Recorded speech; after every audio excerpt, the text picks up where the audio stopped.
Hey, how's it going?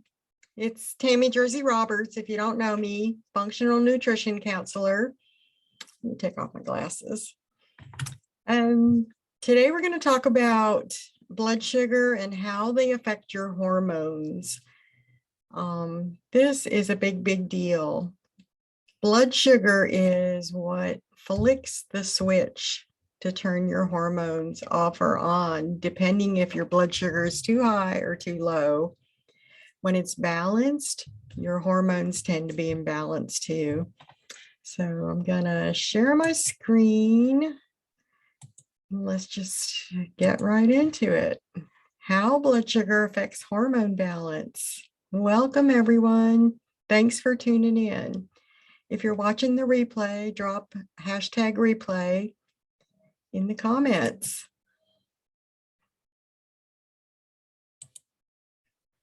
Again, I'm Tami Jersey Roberts, Functional Nutrition Counselor through the Functional Nutrition Alliance. I'm passionate about blood sugar because it is fundamental to your good health and well-being. And blood sugar is part of the trifecta to know if you are healthy or not. Your blood sugar needs to be in balance. You need to be sleeping well, and you need to be pooping. That's the trifecta for good health on how we measure if you're ready to go on to the next step in building a healthy regimen, I guess it would be. Anyway, whatever. I'm not going to start over. Let's back to it.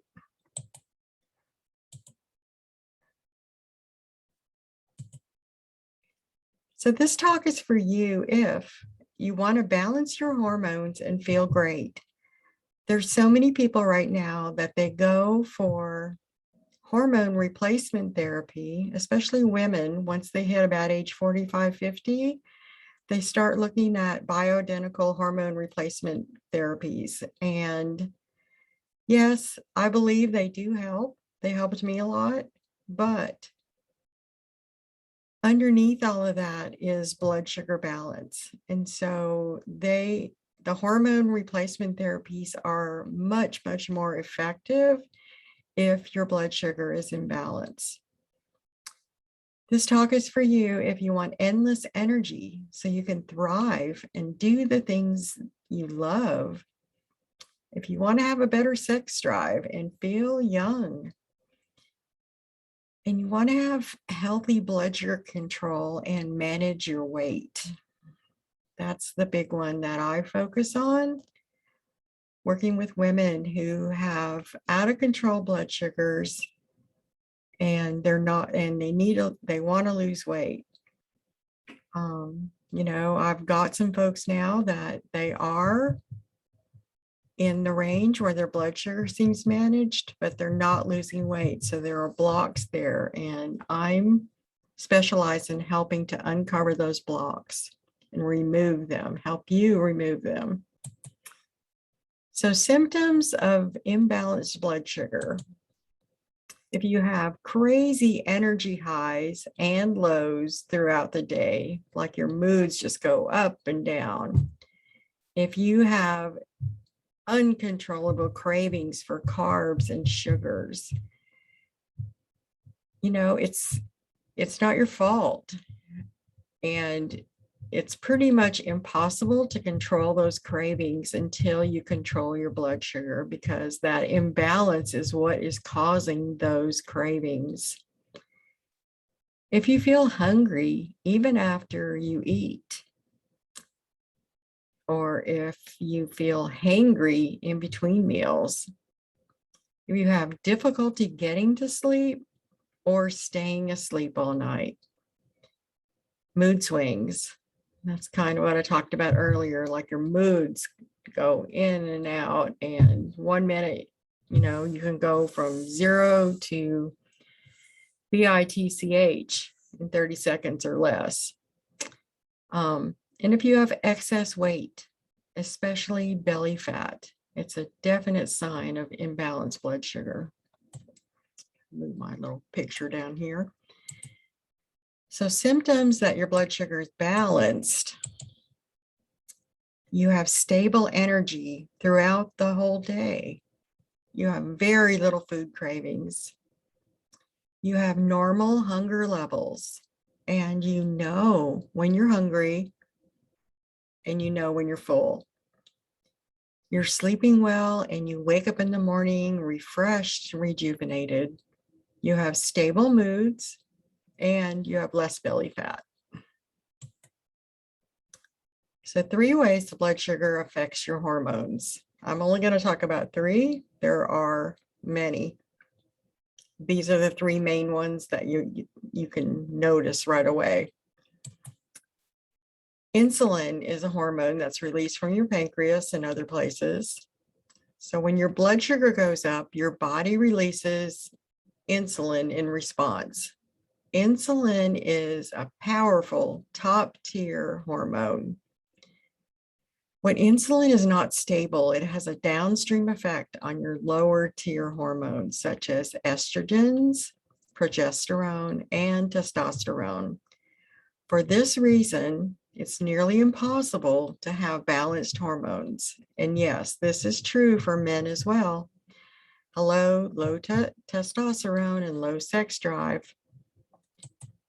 So that's what I'm talking about, the hierarchy. Your hormones are chemical messengers that zip around your body between your brain and other glands, and they work in kind of a cascade, like one hormone signals another hormone to release or produce, and they signal the pathways to either turn on production, turn off production, eliminate the used hormones. I mean, they work in a cascade. And insulin is a hormone. It's a top tier hormone. It's called that because it can take up receptors on your cells where normally estrogen, progesterone would take their spots. And this causes the disharmony. And that's what I meant earlier. When you're doing hormone replacement therapy and you also have high blood sugar, the hormone replacement therapy can't work because insulin is already taken up those spots of receptors on your cells. Second reason, insulin's nickname is the fat storage hormone. So if there's too much insulin and too much sugar in your blood, you know, it just doesn't have anywhere to go and it ends up storing in your fat. And that's why they call it the fat storage hormone. And that's why it's critical to get those in balance, to get that under control. So let me just go on to the next one of the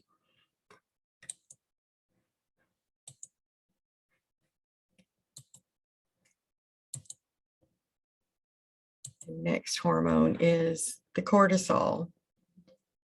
Cortisol is produced from your adrenal glands, and overshooting your carb tolerance will raise your blood sugar too quickly, and insulin levels rise at the same time. And so that's the situation I was just talking about, that you have high insulin and you have high blood sugar.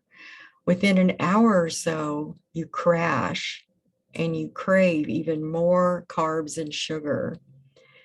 So until your blood sugar levels are stabilized, your cortisol spikes. So this causes kind of like a tug of war between the insulin and the cortisol. It's insulin's job to lower your blood sugar, and it's cortisol's job is to raise it. And so they need to be in balance. Cortisol's nickname is the stress hormone. So when you're really, really stressed, which a lot of people are these days, you know, with everything going on in the world and jobs and kids and homeschooling and going back to school and everything that's going on right now, people are stressed, and we've become so used to stress in our society that we don't even know that we're stressed. And this causes a lot of stress on our bodies, our digestive system, our thyroid, our adrenal glands. I mean, everything is affected, our mental health. So how does this affect our hormones? High cortisol will lead to low progesterone in women and low testosterone in men, because cortisol, again, competes with the receptors with other hormones, and cortisol always wins.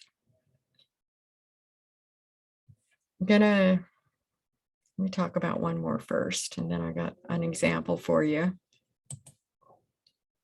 So the tug of war between insulin and cortisol, this is what messes with your sleep.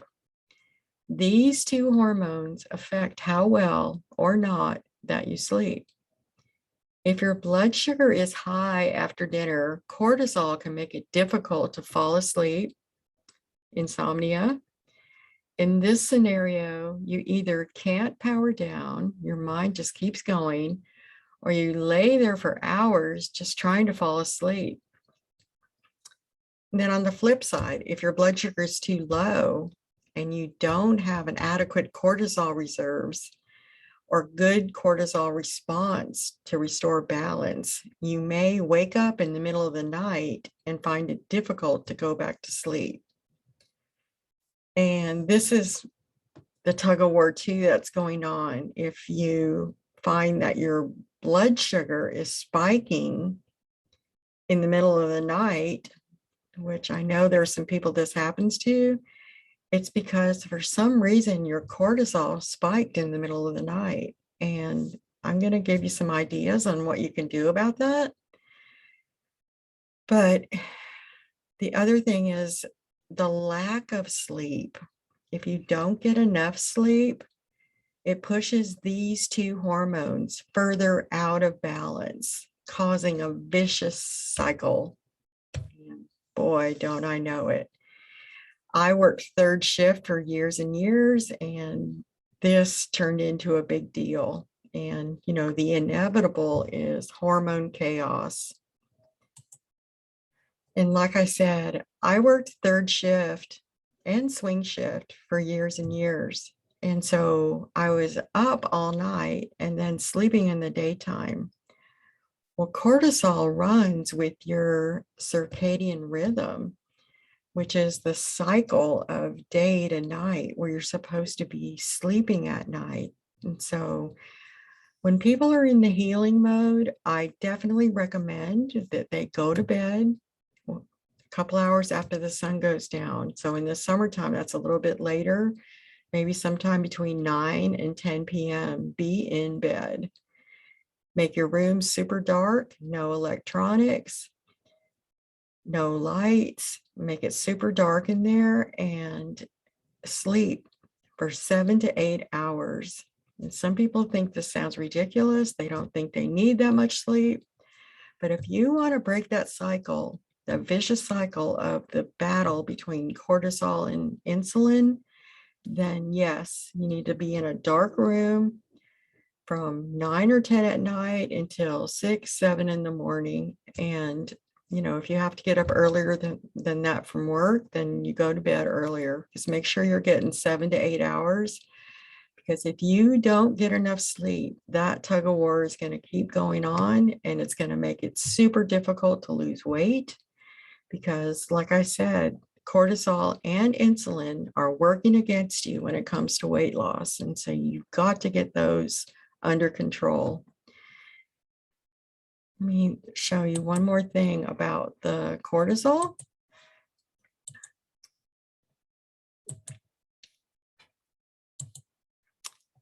This is what the cortisol cycle should look like. And if you were to get your cortisol tested, because when it comes to any hormones, I always go with the idea that you should test, not guess. And there is a hormone test that's not invasive. They give you a little test kit and you test your saliva 4 times a day. When you first wake up in the morning, you test it again about noon, you test it in the evening, and you test it at night.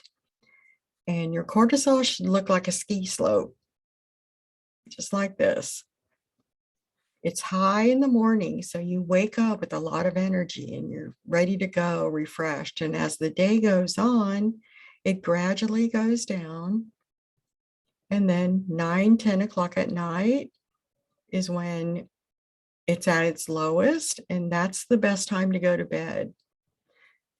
So if you stay up past that time when it's at its lowest, your cortisol is already starting to replenish for the next day, and you miss your wave of the best time to go to sleep. And so what happens is you can't go to sleep because your cortisol is going up, and it just puts your circadian rhythm out of balance.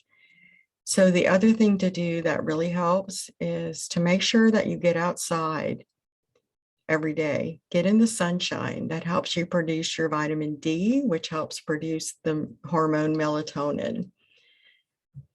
And that's the hormone that helps you relax and go to sleep at night. One more thing on hormones, when you're sleeping is when your growth hormone works, and that is your number one anti-aging hormone. And so you want that to be working because that's what's going to make you feel and look younger.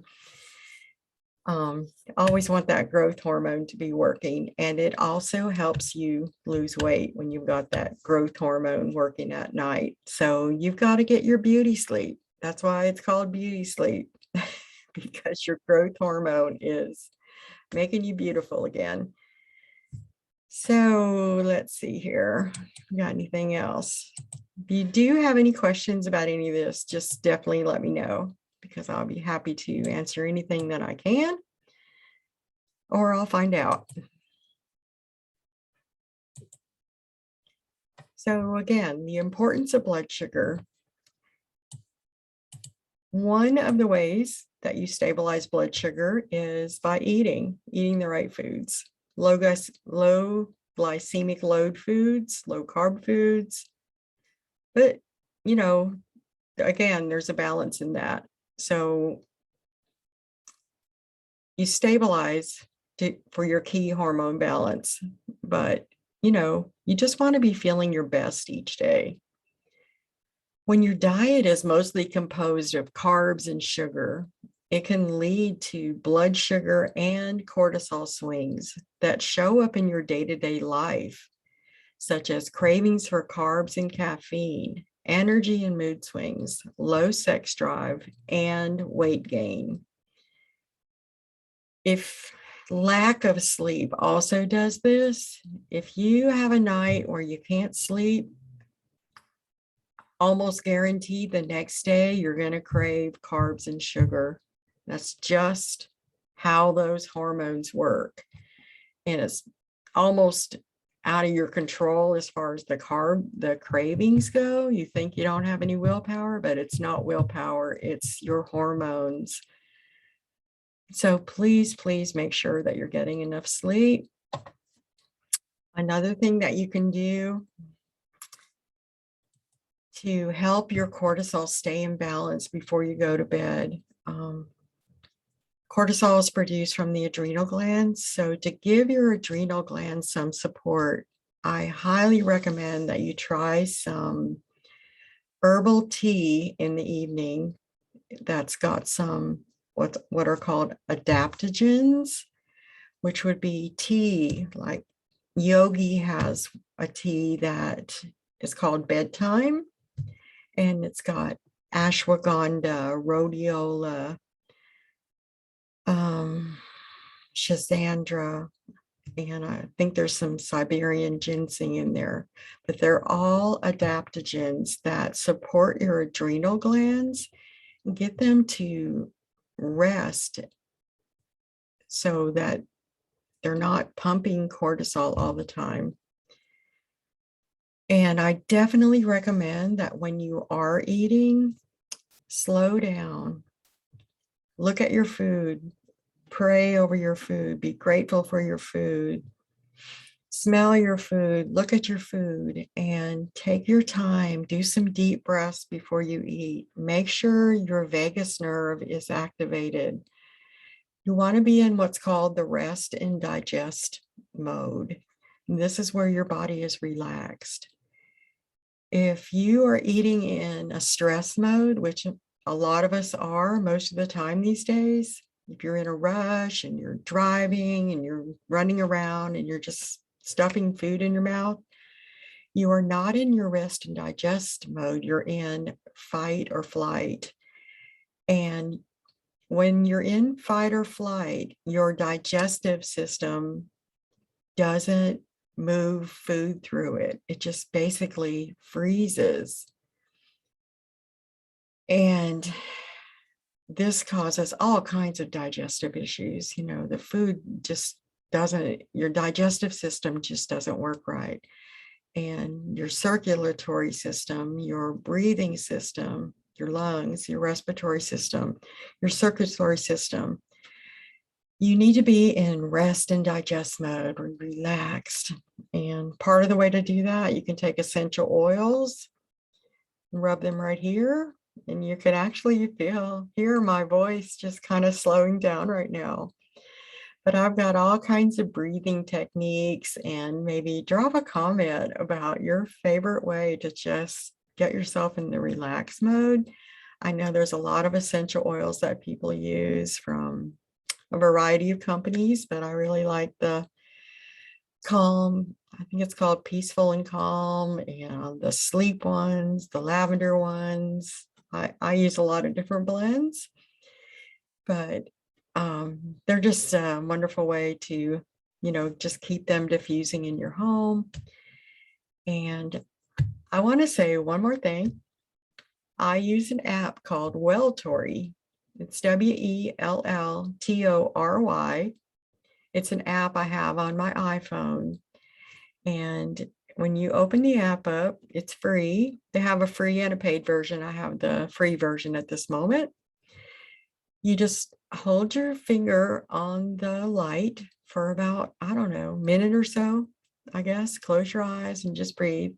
And it tests your HRV, which is your time in between your heartbeats. It also takes your heartbeat, and it gives back a reading to give you a percentage of how stressed you are. If you're calm, it's green. If you're medium, it's yellow. And if you're red, if you're stressed, it comes out red. And so if you just don't know if you're stressed or not, because some of us, stress has just become a normal way of life. We've been doing it for so long now that we don't even know that we're in the stress mode. And if you want to balance your blood sugar and lose weight, then you have got to be eating and be in the rest mode, the unstressed mode, the relaxed mode as much as possible. So if you're experiencing anxiety, depression, I mean, just a lot of the mental health things that are going on, then you definitely want to get that app, Welltory, Welltory. And if you message me, I'll be happy to send you the link for it. So I've created a blood sugar quiz that's got a series of questions that you can go through privately to see if you have any of the symptoms that are indicating blood sugar balance may benefit you. If you've, like I said, if you have any anxiety, depression, if you've got thyroid dysfunction, adrenal dysfunction, digestive issues, sleep issues, or difficulty losing weight. That's the biggest one. I see people now that they're eating healthy, but they're not losing weight. And there's so many reasons for this that I help people uncover this.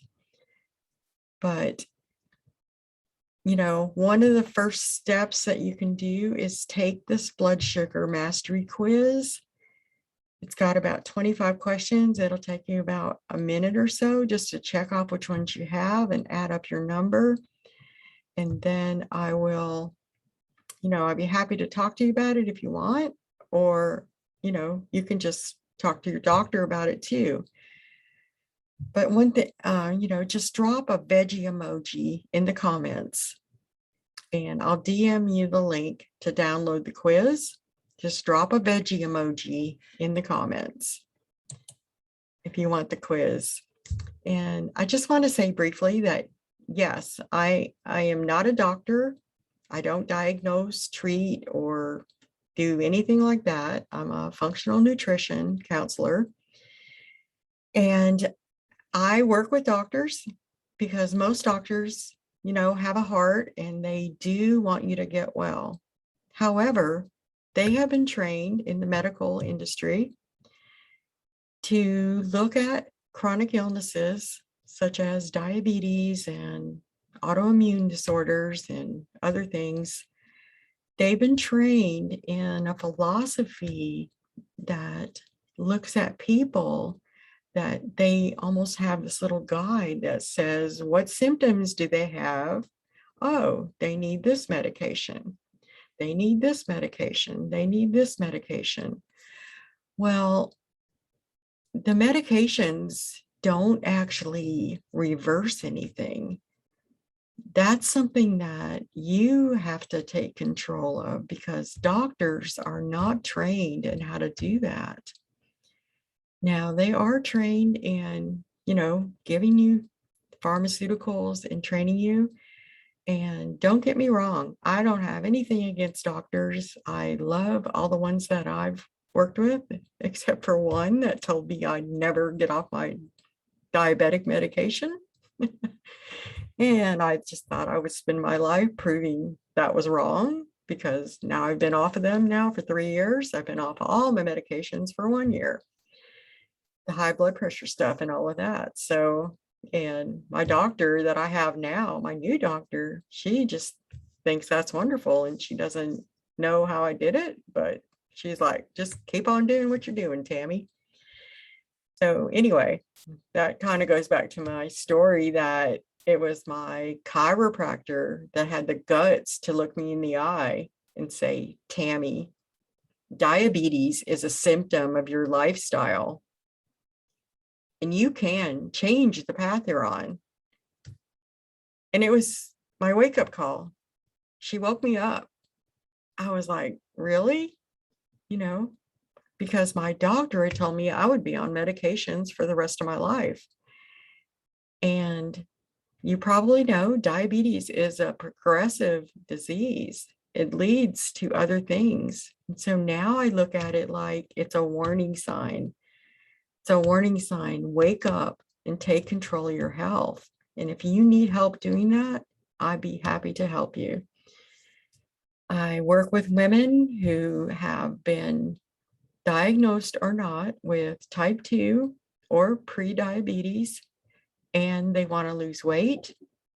I also work with women who just want to lose weight, because the pre-diabetes is probably not far behind, even if you don't have a diagnosis and you're having difficulty losing weight. So again, drop a vegetable emoji in the comments. I'd be happy to send you the quiz, or just send me a direct message and I will send you a link to where to download the Blood Sugar Mastery quiz. Again, it's Tami Jersey Roberts, functional nutrition counselor, and I hope you're having a great day. Thank you.